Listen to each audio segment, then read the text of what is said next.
Hello friends, welcome to free tutorial academy. आज का video class 10 की जो ज्योग्राफी की बुक है जिसमें chapter number first resources and development है, जिसे हिंदी में संसाधन एवं विकास कहते हैं, जिसका ये चौथा पार्ट है। इससे पहले 3 पार्ट ऑलरेडी अपलोड हो चुका है। जिस भी स्टूडेंट ने वो तीनों पार्ट नहीं देखा है तो इस वीडियो के डिस्क्रिप्शन में मैं उन तीनों वीडियो का लिंक दे दूंगा, आप वहां जाकर के देख सकते हो, या फिर आप हमारे चैनल फ्री ट्यूटोरियल एकेडमी के प्लेलिस्ट में जाकर के भी आप देख सकते हो।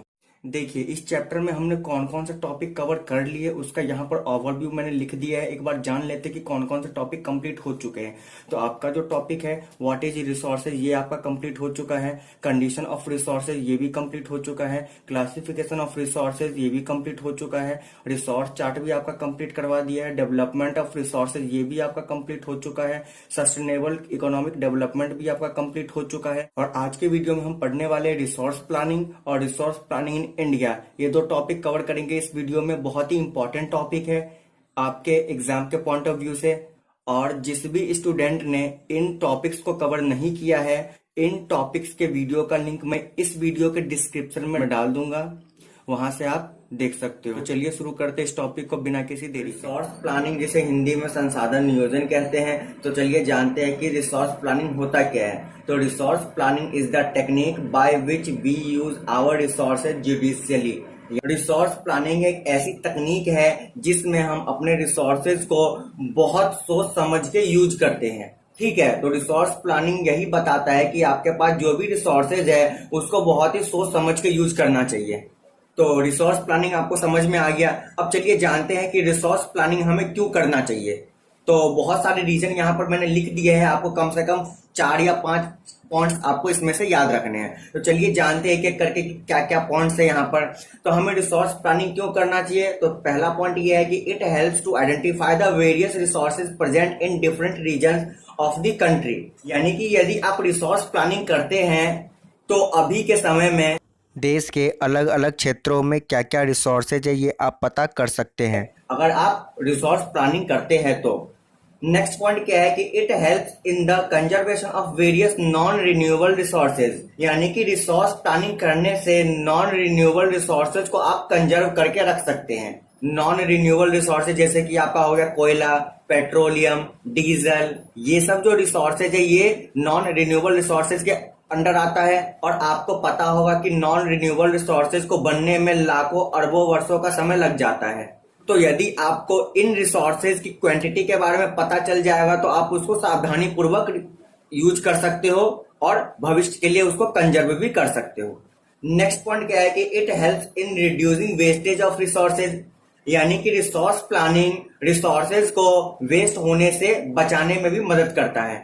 यानी कि रिसोर्स प्लानिंग रिसोर्सेज के वेस्टेज को कम कर सकता है।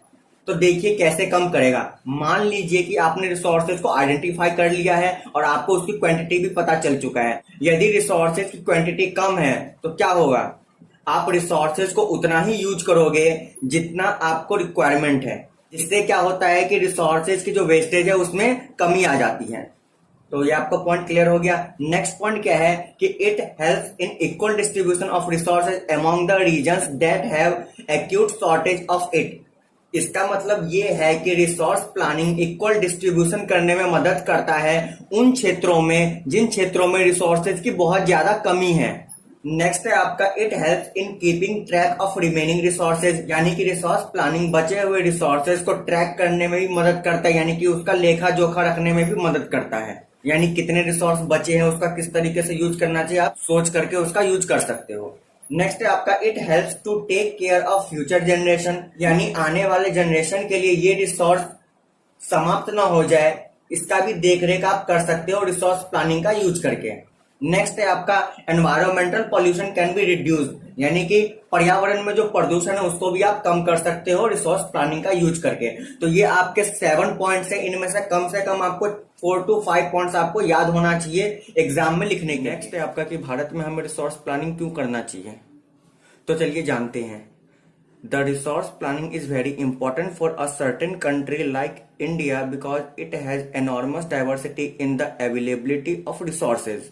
Some regions of India are rich in certain resources and poor in some other resources. यानी कि रिसोर्स प्लानिंग इंडिया जैसे कंट्री के लिए बहुत ही ज्यादा इंपॉर्टेंट है, क्योंकि जो रिसोर्स अवेलेबल है उसमें बहुत ही ज्यादा विविधता है। देखिए, इंडिया के कुछ क्षेत्रों में रिसोर्सेज जो है वो बहुत ज्यादा मात्रा में उपलब्ध है, और कुछ क्षेत्र ऐसे हैं जहां पर जो रिसोर्सेज बहुत ही कम मात्रा में उपलब्ध है या फिर ना के बराबर उपलब्ध है। तो चलिए एग्जाम्पल के थ्रू समझते हैं। पहला एग्जाम्पल है आपका, Rajasthan is poor in water resources but rich in solar energy.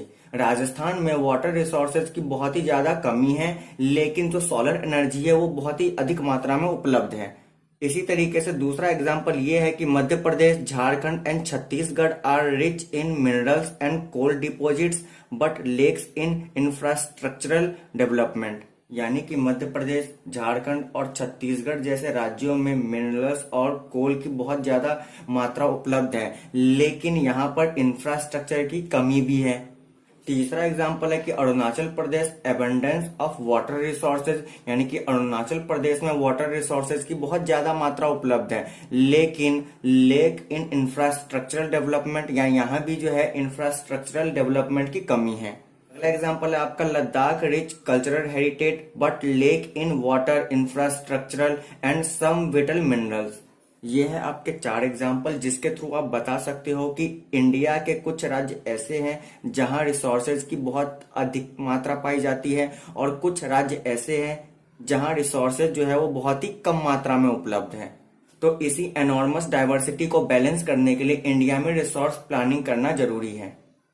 अगर क्वेश्चन में पूछा जाता है कि भारत में रिसोर्स प्लानिंग क्यों इंपॉर्टेंट है, तो आपको सबसे पहले तो इसको बताना पड़ेगा कि क्यों इंपॉर्टेंट है, और कैसे बताओगे तो कम से कम 2 एग्जाम्पल दे करके आपको बताना पड़ेगा। अब देखिए कि यहां से क्वेश्चन क्या बन सकता है कि भारत में रिसोर्स प्लानिंग क्यों इंपॉर्टेंट है। तो क्यों इंपॉर्टेंट है ये मैंने बता दिया, इसलिए इंपॉर्टेंट है, और 2 एग्जाम्पल दे करके आपको समझाना पड़ेगा। अगर रिसोर्स प्लानिंग के क्वेश्चन आते हैं तो इन्हीं पॉइंट से क्वेश्चन बनते हैं। देखिए, रिसोर्स प्लानिंग को मैंने हिंदी में कन्वर्ट कर दिया है, जिससे कि आपको रिसोर्स प्लानिंग को समझने में कोई भी प्रॉब्लम ना आए, और मैं इसको पढ़ के भी बता देता हूं, जिससे आपको किसी भी शब्द में कोई दिक्कत ना हो। संसाधन नियोजन होता क्या है? तो संसाधन नियोजन वह तकनीक है जिसके द्वारा हम अपने संसाधनों का प्रयोग बड़े विवेकपूर्ण ढंग से करते हैं। ये संसाधन नियोजन का परिभाषा है, तो आपको ये याद रखना है। संसाधन नियोजन हमें क्यों करना चाहिए? तो संसाधन नियोजन हमें निम्नलिखित कारणों से करना चाहिए। पहला क्या है कि देश के अलग अलग क्षेत्रों में अभी के समय जो संसाधन है उसकी पहचान करने में मदद करता है। दूसरा क्या है आपका कि अनवीकरणीय संसाधनों को संरक्षण करने में मदद करता है। तीसरा क्या है कि संसाधनों की बर्बादी को कम करने में मदद करता है। नेक्स्ट क्या है आपका, जिन क्षेत्रों में संसाधनों की कमी है उन क्षेत्रों में न्याय संगत बंटवारा करने में मदद करता है। नेक्स्ट क्या है आपका कि बचे हुए संसाधनों पर नजर रखने में भी मदद करता है, और है आपका यह भविष्य की पीढ़ियों की देखभाल करने में भी मदद करता है, और आखिरी है आपका पर्यावरण प्रदूषण को कम करने में भी मदद करता है आपका संसाधन नियोजन। तो ये वही पॉइंट है जो अभी मैंने इंग्लिश में बताया था और उसको हिंदी में कन्वर्ट कर दिया, तो आपको ध्यान में रखना है। आपका भारत में संसाधन नियोजन, तो भारत में हमें संसाधन नियोजन क्यों करना चाहिए? तो चलिए देखते हैं क्यों करना चाहिए हमें। भारत जैसे देशों के लिए संसाधन नियोजन बहुत महत्वपूर्ण है, क्योंकि यहाँ संसाधनों की उपलब्धता में भारी विविधता है। भारत में कुछ क्षेत्र ऐसे हैं जहां संसाधनों की अधिकता है, और कुछ क्षेत्र ऐसे हैं जहां संसाधनों की भारी कमी है। उदाहरण के लिए राजस्थान में पानी की कमी है लेकिन सौर ऊर्जा की अधिकता है।